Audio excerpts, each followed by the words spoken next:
Oke, Assalamualaikum warahmatullahi wabarakatuh. Hari ini kita pertemuan kalau secara silakat kayaknya ke-11 ya. Karena kemarin kita absennya 2 kali, walaupun saya masih utang harusnya remedi 1 dan materi 1. Jadi ini materi untuk menambal yang kemarin, tapi tetap aja absen buat jaga-jaga untuk masalah pemenuhan pemadatan materi. Tapi insya Allah tenang aja. Tugasnya nggak akan overlap, tetap sesuai dengan periode dan saya akan memandu gitu ya. Yang pasti kalian tetap harus semangat karena ini udah minggu ke-7 dan puasa, yang menjalankan ibadah puasa selamat menjalankan. Kemudian kita pemadatan sampai puasa selesai, dan itu cuman H-2 lebaran ya. Jadi siapkan diri kalian. Yang pasti saya memberi motivasi agar dorongan itu muncul dari internal kalian. Artinya kalian tuh memang pengen melampaui ini semua, perkuliahan walaupun secara daring dengan motivasi yang sangat tinggi.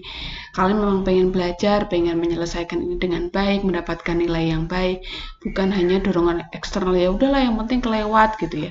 Tapi nggak cuma sekedar itu, tapi motivasi untuk berkembang dari diri kalian tuh semoga lebih dari motivasi yang lainnya. Karena saya baca tuh orang yang bertahan itu yang motivasi internalnya tinggi. Oke ya, tetap semangat, bismillah. Kemudian bab selanjutnya yaitu masalah departemenisasi biaya overhead pabrik.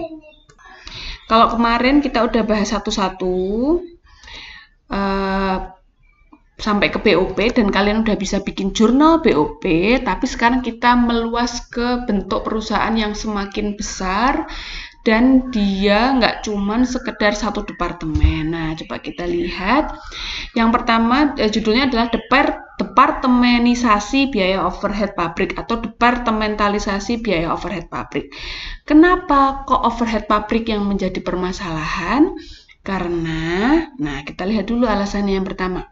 Nah, sebelum kita jawab mengapa kok BOP, kita bahas dulu mengenai perusahaan manufaktur yang terdiri dari departemen-departemen. Nah, perusahaan manufaktur tuh awalnya mungkin bisa dimulai dari usaha yang sangat kecil atau bisa jadi memang dia langsung mendirikan usaha yang besar.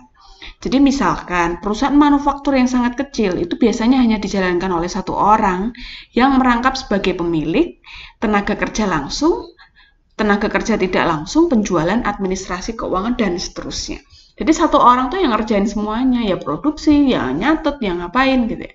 Nah, tapi semakin berkembangnya suatu usaha, alasannya adalah yang pertama kompleks gitu ya. Yang kedua pelanggannya semakin banyak, produksinya semakin banyak, dan itu nggak mungkin dikerjakan oleh satu orang. Nah, biasanya dia ngerekrut tambahan orang. Nah, kalau ngerekrut tambahan orang semakin besar gitu ya, kalau satu orang pemilik atau manajer itu mengawasi segitu banyaknya orang, jadi nggak konsen kan, jadi nggak fokus, ya kan? Kenapa nggak fokus? Karena sebagai satu orang dia bisa menguasai departemen bagian, misalkan ini garment ya, bagian cutting, bagian cutting, bagian jahit, bagian finishing packing, sampai ke departemen yang membantu misalkan listriknya karena punya mesin gitu ya, bagian perawatannya, bagian SDM dan lain sebagainya, kan nggak mungkin. Nah, maka dari itu semakin besar perusahaan, strukturnya tuh dibuat semakin spesifik. Kayak di SIA kemarin ya, fungsi jadinya dibagi. Oke, nah di situ jadi ada departemen-departemen yang terkait, jadi ini kayak dibagi job desk-nya aja sih, fungsinya diklasifikasikan. Perusahaan melakukan departemenisasi, jadi departemen A, departemen B, departemen C, tujuannya mempermudah pengendalian biaya yang pertama, dan yang kedua penilaian kinerja karyawan. Karena itu tadi ya, kita nggak bisa mempertanggungjawabkan semua yang ada di dalam organisasi kalau nggak dipilah-pilah siapa yang bertanggung jawab di dalamnya. Nah, setelah berkembang menjadi besar, maka pengawasan pimpinan terhadap karyawan itu menjadi berkurang, ya kan? Untuk itu diperlukan pembagian perusahaan menjadi beberapa departemen dan setiap bagian dipimpin oleh kepala departemen. Jadi dibuat divisi-divisi. Paham ya maksudnya ya? Nah, ini kita ngomongin case-nya adalah perusahaan manufaktur. Nah, contohnya gimana? Ini contohnya Toyota Manufacturing. Kita ngomongin departemen produksi. Nah, bayangan kalian kalau manufaktur kan produksi ya. Nah, produksi semakin besar perusahaan, dia dibuat misalkan ini ya, di vehicle, stamping, divisi welding, painting itu dibuat masing-masing. Quality control ini prosesnya dan dibuat divisi yang terkait karena apa? Dia ngeluarin biaya, ngeluarin cost agar mudah ditelusur, packing dan lain sebagainya. Jadi dibuat departemen kotak-kotak tersendiri. Bisa bayangin ya? Oke, ini saya gambar di Excel. Bayangannya ini pabrik gitu ya. Ini tuh pabrik. Nah, pabrik tuh kalau memang dia perusahaan kecil ya udah jadi satu semuanya blek gitu, nggak ada yang jadi kepala ini cuma satu orang ya. Ketika dia sudah besar, karyawannya udah semakin banyak, maka dibagi menjadi beberapa departemen. Misalkan ini adalah departemen cutting. Oke, ini diproduksi. Yang kedua departemen jahit. Oke. Departemen jahit, ironing, setrika. Terus departemen finishing. Misalkan. Nah, jadi ini dibagi. Tidak harus selalu terpisah gedungnya, bangunannya di kotak-kotak gitu enggak, tapi secara tugas dan kewajiban tuh dibagi-bagi, kayak struktur organisasi yang dibagi menjadi departemen tersendiri. Nah, ini subnya tetap jadi satu, ya, ada di departemen atau di pabrik. Nah, ini departemen produksi. Nah, gitu ya kira-kira ya. Semoga udah punya gambaran. Nah, terus departemen di pabrik ada dua jenis departemen, yaitu departemen produksi dan departemen pembantu produksi. Nah, kalau di gambar tadi kan baru satu departemen, kan produksi. Ada sekarang yang namanya departemen pembantu produksi. Apa itu departemen pembantu produksi? Nah, kita baca dulu. Departemen produksi merupakan departemen yang dibentuk berdasarkan kegiatan proses produksi. Misalnya, proses produksi potong berkembang jadi departemen potong. Kayak tadi saya bilang ya contohnya. Jadi, dia departemen produksi yang diproses tapi dipecah menjadi satu departemen. Yang kedua, departemen pembantu produksi adalah departemen yang menunjang proses produksi. Apa aja yang menunjang proses produksi? Nah, jadi pihak-pihak yang membantu proses produksi. Misalkan sebenarnya beberapa BOP itu kan banyak ya. Misalkan bagian listrik pabrik, kan? Kenapa kok ada bagian listrik gitu ya? Karena kita ada teknisinya. Kan teknisi listrik, atau ada beberapa perusahaan menamakan namanya maintenance, itu juga bisa karena maintenance itu lebih luas ya. Sekarang ini pembantu, departemen pembantu listrik. Kenapa? Karena kalau cuman perusahaan kecil mungkin nggak butuh orang yang kerja di situ bagian listrik ya. Biasanya ngundang orang kalau ada trouble, ngundang orang. Nah, pertanyaannya kalau ngundang orang kan kita nggak bisa jagain orang itu setiap saat kan. Oleh karena itu perusahaan rekrut. Nah, karena mesinnya banyak, dia butuh ada terspesialisasi jadi departemen tersendiri untuk ngumpulin cost-nya, untuk mengumpulkan pertanggungjawabannya. Jadi dibuat departemen listrik. Tugasnya apa? Ya mensupport ini. Kesini, ini kesini, ini kesini. Mensupport departemen-departemen yang ada. Gitu ya. Nah, wait.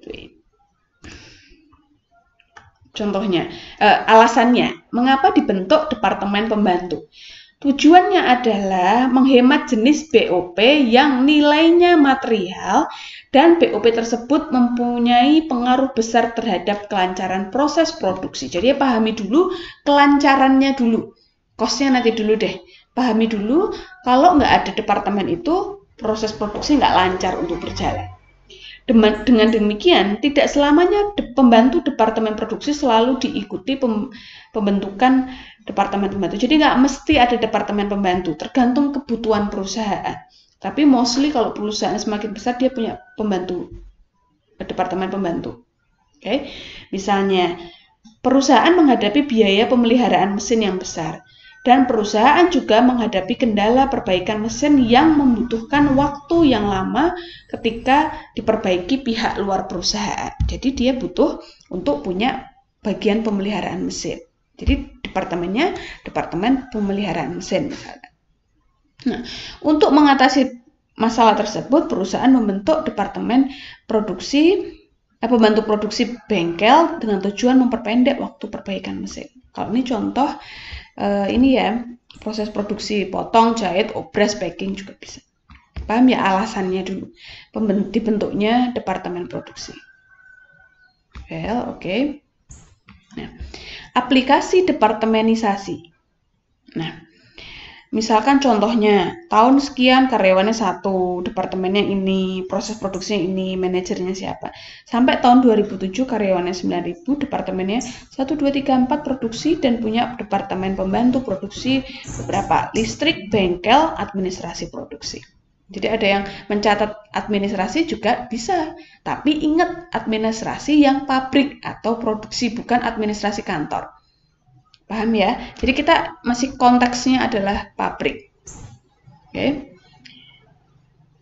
Nah, maksudnya masalah BOP-nya gimana, Bu? Tadi ya, kembali lagi ke masalah departemenisasi. Nah, departemenisasi ini kan tadi masalah potong, jahit, obras, packing, atau tadi contoh yang cutting dan lain sebagainya, potong ya sama ya intinya. Nah, bedanya apa? Kok nggak ada, kok yang diomongin BOP bukan bahan baku dan tenaga kerja langsung. Kalau bahan baku dan tenaga kerja langsung nggak ada masalah, karena jelas, misalkan kita garment, bahan bakunya tetap dari sini ya, kan? Bahan bakunya adalah kain, kan? Dimulai dari sini, nggak ada masalah, tetap sama, jurnalnya pun sama. Yang kedua, biaya tenaga kerja langsung. Biaya tenaga kerja langsung, orang yang bekerja di potong, jahit, obras, packing, jurnalnya tetap nggak beda jauh. Nanti cuman misalkan nyatet BTKL strip departemen potong. Kalau kemarin kan cuman BTKL gitu ya. Nah sekarang BTKL strip departemen potong, strip departemen jahit, strip departemen obras. Agar nanti di buku besar kita mengelompokkan akun itu per departemen. Paham ya? Karena ada buku besarnya. Kalau nggak ada strip departemennya gimana? Ya nanti jadi satu BTKL. Kan kita jadi nggak tahu departemen potong itu BTKL-nya berapa. Paham ya? Tapi kalau biaya bahan baku nggak masalah departemen. Karena yang namanya satu proses manufacturing itu bahan bakunya ya cuma satu atau dua gitu. Nggak peduli departemen mana. Paham ya? Jadi BTKL-nya itu yang kita harus pahami. Kenapa? Karena BTKL per departemen itu jadi satu akun. Itu dulu. Nah, begitu juga BOP. BOP, kalau kemarin kita cuma nyatet BOP, strip listrik, BOP apa? Padahal satunya akun cuma jadi BOP. Ya, bermuara pada suatu buku besar BOP. Nah, kalau departemennya banyak kayak gini, ini nanti bermuara ke beberapa akun BOP. Ya sama, BOP departemen potong, BOP departemen jahit, BOP obras, BOP packing. Gitu ya. Nah, dan yang namanya BOP, departemenisasi itu rumit, lebih rumit daripada BTKL. Kalau BTKL jelas udah nggak perlu dibagi-bagi. Tapi kalau BOP ada departemen pembantu. Lah, misalkan listrik. Ini ya tadi gambarnya ya. Listrik bantu sini. Berapa biayanya sini? Padahal kosnya jadi satu di sini. Ya kan? Berarti nanti harus dialokasikan. Misalkan listrik habis 2 juta. Nah, tergantung kan, dia habis, misalkan yang bisa ditelusuri dia berapa kWh. Dia berapa kWh, ya kan? Dia berapa kWh habisnya. Dia berapa kWh. Dasarnya apa? Jadi misalnya 2 juta, ini nanti setengahnya ini 1/8 gitu ya, 1/4 gitu. Jadi pembagiannya tergantung berapa konsumsinya. Walaupun yang ada di sini nggak cuma sekedar biaya listrik, ya kan? 2 juta ini bayar listrik, ya kan? Nah, misalkan bayar listriknya 1 juta, ini gampangannya angka gampang ya. Terus misalkan bayar karyawan listrik untuk pabrik 1 juta. Nah, ini di total 2 juta. Nah, dasar alokasinya itu nanti kita pilih berdasarkan mana yang mendekati. Ya, mana yang mendekati. Kalau listrik, dasarnya adalah pembagiannya kWh.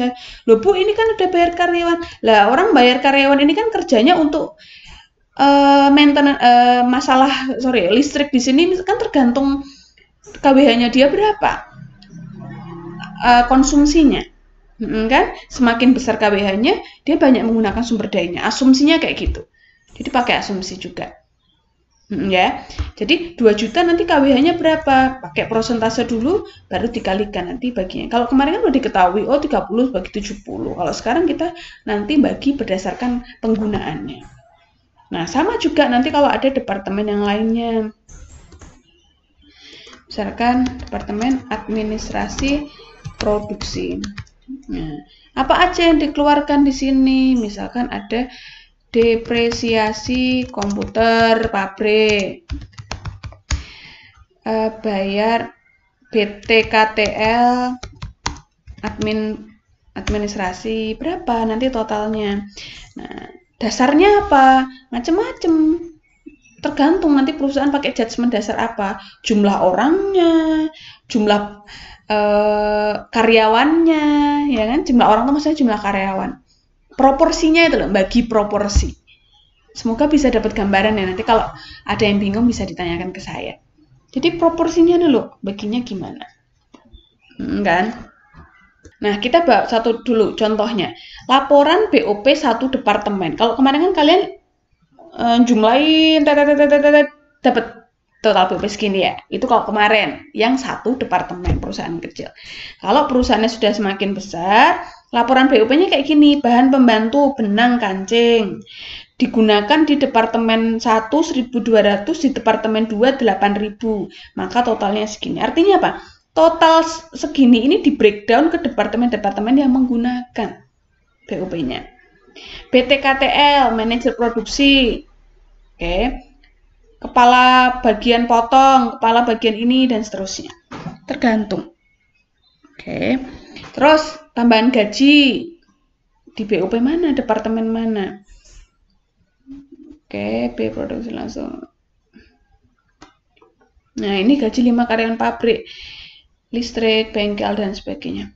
Kan ini masih di sebelah kanan ini 1, 2, 3 itu departemen produksi, yang ini departemen pembantu. A, B, dan C itu pembantu. Masih di sini kan? Padahal semuanya harus di sini. Kenapa? Karena yang ada di pabrik itu harus, ini ya, yang uang yang keluar di departemen yang bawah ini, pembantu ini,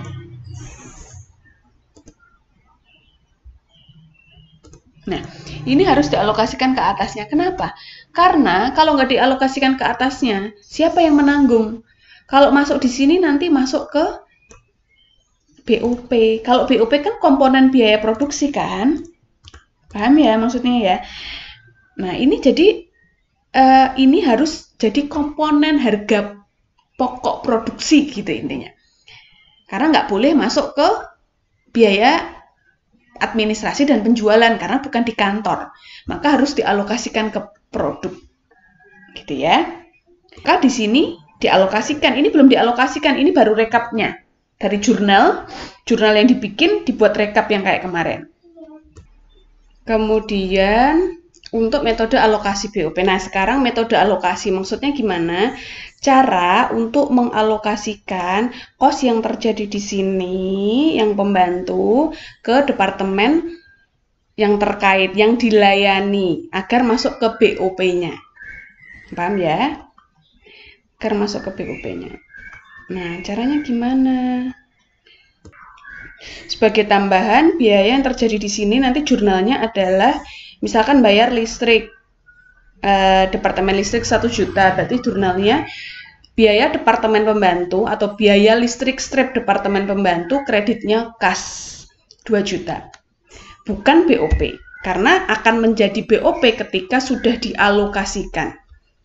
Paham ya? Jadi kalau nyatet jurnal yang ada di sini, biaya listrik kreditnya kas atau strip departemen pembantu, bukan BOP. Kayak kemarin kan langsung BOP kan, sekarang biaya listrik karena masuk ke departemennya sendiri. Kemudian di sini juga sama administrasi produksi ya. Nanti jurnalnya apa? Biaya administrasi produksi atau biaya pemeliharaan, belum BOP. Maka agar jadi BOP kita alokasikan. Nah, cara mengalokasikan gimana? Kita lihat metodenya. Yang pertama adalah alokasi langsung. Yang kedua, salah ini. Sebentar. Metode alokasi langsung, bertahap, sama alokasi timbal balik. Tapi yang kita gunakan adalah metode yang 1 dan kedua aja. Kita pelajari timbal balik bisa lumayan lebih rumit daripada 2 metode yang sebelumnya. Oke, yang pertama metode alokasi langsung atau direct distribution method.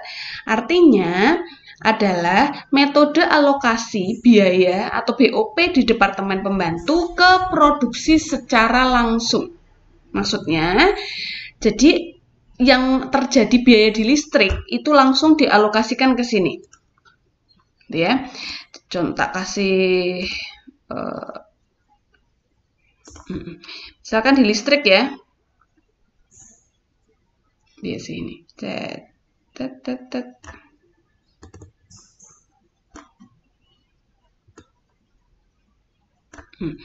Nah, listrik langsung dikasih ke sini. Ini langsung. Artinya yang terjadi di produksi langsung dikasih ke departemen, yang terjadi di pembantu langsung dikasih ke produksi. Ya. Kira-kira begitu ya intinya.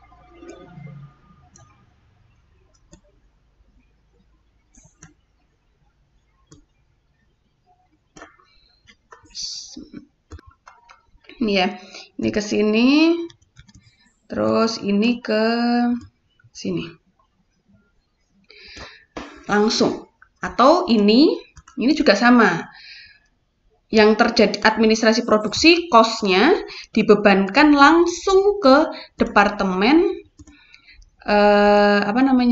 departemen produksi. Nah, langsung ke sini. Langsung ke sini ya. Entahlah acak-acakan ya.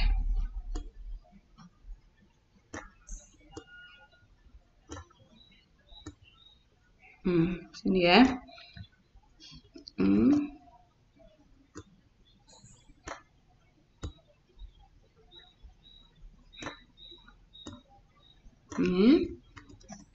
Terus ini.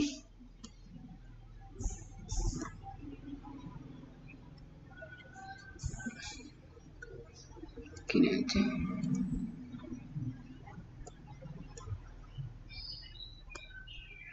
Nih, sini ya. Jadi langsung. Jadi padahal apa? Kenapa kok bedanya apa kalau yang nggak langsung? Kalau ini asumsinya adalah yang menggunakan jasa ini hanya departemen produksi. Dia walaupun administrasi produksi kan pasti pakai jasanya departemen listrik. Nah, itu nggak dikasih alokasi. Alasannya adalah mungkin bisa jadi karena nggak material. Ya udah dilewatin aja, langsung dialokasikan ke sini. Walaupun beda pun nggak material nilainya. Ya, paham ya maksudnya? Oke, jadi langsung ke sana. Itu kalau metodenya bertahap.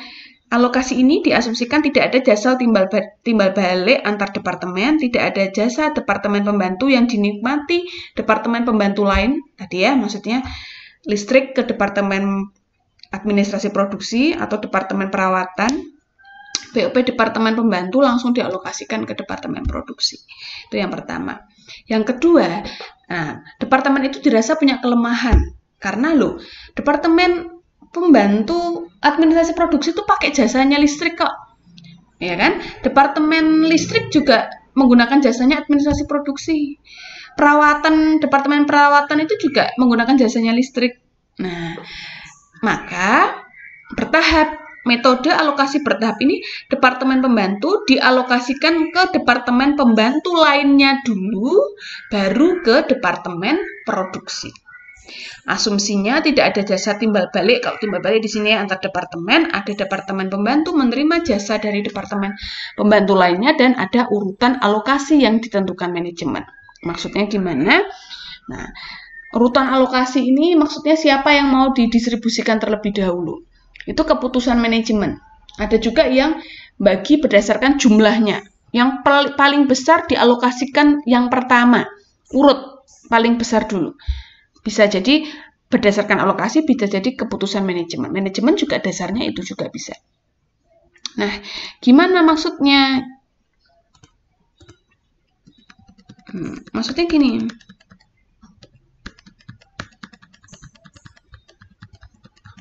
Nah, jadi, kalau departemen listrik, ini sebelum alokasi ke departemen yang ke sini, dia alokasi ke sini. Nah, ini dialokasikan ke sini dulu. Nah, ini dialokasikan ke sini juga. Sana, dan ke sana. Paham ya? Jadi, ini juga kena alokasinya. Makanya itu, siapa yang dialokasikan terlebih dahulu, listrik dulu apa administrasi produksi dulu, tergantung kebijakan manajemen. Nah, contohnya misalnya listrik dulu, baru administrasi produksi. Kalau udah gimana? Nah, misalnya ini awalnya 100, kan? Ditambah alokasi dari listrik dikasih 20. Nah, jadi totalnya 120 kan? Nah, 120 ini dialokasikan ke departemen produksi. Dia nggak timbal balik ya, nggak balik ke sini lagi, tapi langsung ke sini. Kecuali ada departemen lainnya. Kalau ini kasusnya cuma 2, ini udah dikasih ke sini, udah dikasih ke sini, maka dia tinggal ke departemen produksi. Ini ke sini. Ini ke sini dulu deh. Sorry. Waduh.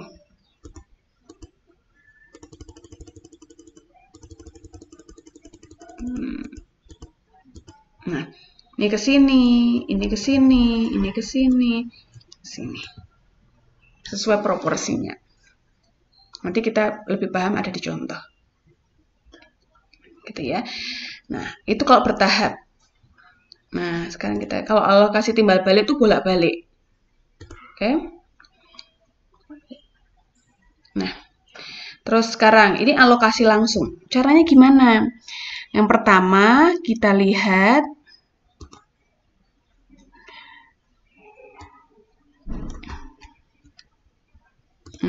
kita lihat ini dulu. Yang pertama adalah Anda cek tabel atas dulu. Yang sini jenis BOP, data alokasi, prosentase, departemen pembantu dulu, listrik, bengkel, ADS, administrasi produksi, baru departemen produksi. Urutannya kayak gitu kalau bikin tabel. Di sini adalah yang pertama BOP sebelum alokasi. Lihatnya di mana? Di buku besar. Dimasukkan. Ini saldo di buku besar dimasukkan sini. Paham ya? Kalau udah, kita cek. Ini totalnya. Kalau udah, kita menurut manajemen yang pertama kali didistribusikan ini adalah listrik. Tapi ini pakai metode langsung, ya. Langsung. Kalau langsung gimana? Kalau langsung berarti dia langsung ke departemen produksi. Nah, caranya gimana? Nah, caranya adalah ini ada data penggunaannya. Ini diketahui. Departemen produksi pakai 4.500 kWh, totalnya 9.000. Ini tambah ini 9.000. Ini diproporsikan. Kalian bikin 4.500 bagi 9.000, 50%. Ini bagi ini total 100%. Paham ya? Kalau udah, listrik itu ngeluarin kos berapa? 36.500, kita nolkan dulu. Kenapa nolkan? Lah karena mau dialokasikan ke sini. Kan? Caranya gimana? 50%, oke, kali 36.500. Separuhnya taruh sini. Paham ya? Terus, sama, ulangi yang sama. 30% kali sekian. 20% kali sekian. Total 3 ini harus sama dengan yang kamu nolkan. Oke. Sama, sekarang ke departemen bengkel. Nah, ini ada berapa kalinya? Ini diketahui dari data. Kalian bagi 60 bagi 300, 20%. Seterusnya. Totalnya 41.200 kita nolkan. Ini kali ini dapat sini. Ya, dan seterusnya. Alokasi departemen produksi. Kan? Ini dinolkan. Sorry, bukan ADS produksi administrasi kali ini. Dapat sini. Nah, berarti kan artinya sekarang BOP departemen produksi bertambah toh. Maka dari itu nanti kita bikin jurnal penyesuaian. Ininya awalnya didebitkan, tadi didebit, kita kreditkan, nambah di BOP-nya sini. Gitu kira-kira. Jurnalnya gimana? Oke, pertama, alokasi pembantu listrik. Nah, tadi pembantu listrik, ini kan tulisannya BOP ya. Tadi kan saya bilang nggak BOP, bisa jadi BOP sih, tapi BOP artinya bukan BOP produksi ya, tapi BOP Departemen Pembantu Listrik, bisa jadi biaya listrik, tergantung perusahaan. Artinya itu yang terjadi di pembantu, Departemen Pembantu. Ini BOP ini, kan, dienolkan, awalnya debit kan, kredit, terus kan di nol, udah nol, ya kan tadi kan udah nol kan ini, 36.500, terus nambah ke departemen produksi 1, jadi BOP di sini nambah segini. Kenapa? BOP kalau biaya bertambah di debit. Itu ya. Bengkel juga sama, yang kamu alokasikan dinolkan, di kredit, debitnya nambah sesuai alokasinya. Ini yang sama. Oke, well, sekarang yang kedua adalah metode metode alokasi bertahap. Nah, kalau metode alokasi bertahap ini gimana caranya? Nah, kalau tadi kan langsung ke produksi, kalau sekarang ke pembantu yang lainnya dulu. Ini urut ya, listrik, bengkel, administrasi produksi. Oke. Nah,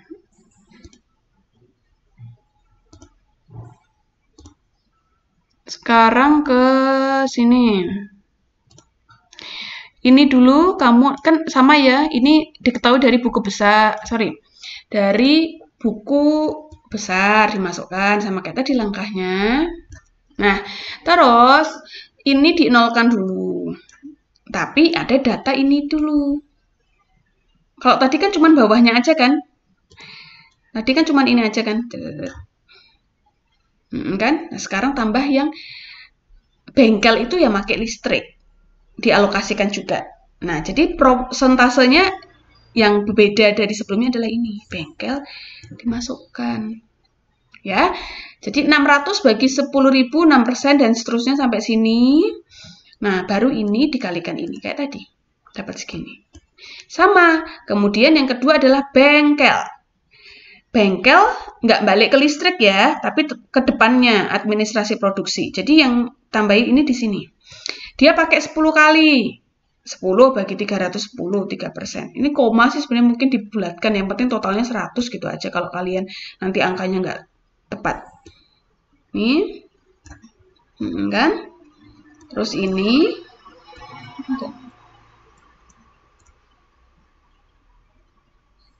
Gitu ya. Ini juga sama. Kalau ini dia udah nggak punya yang harus dibagi ke pembantu, maka langsung dienolkan. Lah ini jangan lupa, jangan kamu ngenolkan langsung di sini. Tapi yang dienolkan adalah 4.200 ditambah 2.190. Jadi ini. Ini juga sama. Yang dienolkan bukan 90.000, tapi udah ditambahin kan? BOP Departemen Pembantu. Maka dibaginya ke sini dikalikan ini, bukan sini. Itu yang sering banget teman-teman salah. Oke, gitu ya. Nah, kalau udah kita ke sini, latihan soalnya. Sekarang kalian kerjain dulu latihan soalnya.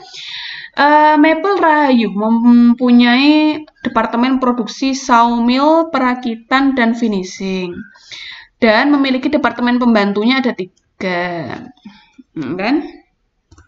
Listrik dan bengkel. Ini BOP dari buku besar, diketahui ini saldonya. Kan? BOP Departemen Pembantu Listrik dialokasikan ke departemen lain berdasarkan KWH, memakai ini dan seterusnya. Departemen sawmill memiliki 100 jam kerja dan perakitan 500 jam kerja finishing ini. Jadi ini dasarnya. Dasarnya gimana? Yang ini tadi loh, dasar ini tadi loh. Kan? Nah, kemudian, ini nanti dulu kalau udah ditanyain per unitnya ya. Kalau ini totalnya dulu aja kayak gini, kalian cari ininya. Terus, berdasarkan data alokasi tersebut, alokasi BOP pakai 2 metode. Oke, pakai yang langsung sama yang ya, membantu pakai langsung sama alokasi bertahap. Metodenya diurutkan pembantu listrik dan kemudian bengkel. Terus buat jurnal. BOP per unit masing-masing departemen. Nah, gitu. Nah, silahkan dikerjakan, coba dulu pakai caranya yang tadi saya jelaskan di depan. Buat ininya, ya disesuaikan namanya. Silahkan kalau ada. Ini ada latihan soal kedua, tapi saya fokus ke sini dulu aja. Satu aja dulu kamu kerjain 2 metode. Yang ini untuk kalian sendiri.